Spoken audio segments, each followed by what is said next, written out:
watu wa Mungu, watu wa Mtwara, sasa ni zamu yenu katika siku 4 za uponyaji, kufunguliwa na unabii wa mtu mmoja mmoja.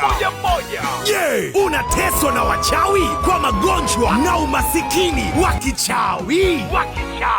Je, unaota ndoto mbaya usiku au una hofu kwa sababu ya kutishiwa na adui zako? Na je, una nuksi, mikosi ama huna watoto na magomvi yametawala kwenye ndoa yako, mahusiano na familia yako? Je, biashara yako haina wateja, huoni faida na chuma ulete wanakula fedha zako?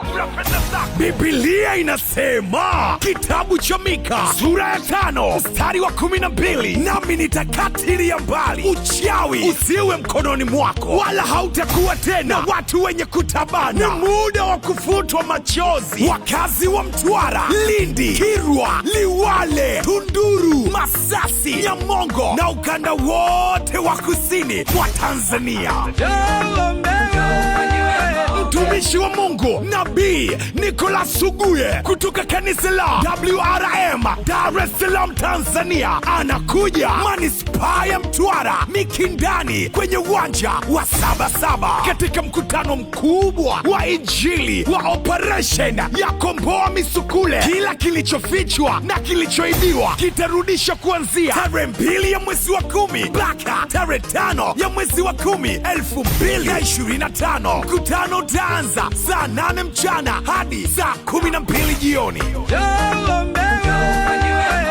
Walete wagonjwa wenye kisukari, kansa, ukimwi, vipofu, wasiotembea na mengine mengi. Mungu atawaponya. Shona ndugu yako, rafiki yako, watu wote wa nyumbani mwako na watu wa dini zote mnakaribishwa. Kumbuka, uponaji na kufunguliwa ni bure kabisa. Mtwara, Mkapali, tunide kusabasaba. Yomba, Mama Ida, tuke ba Bwana wewe.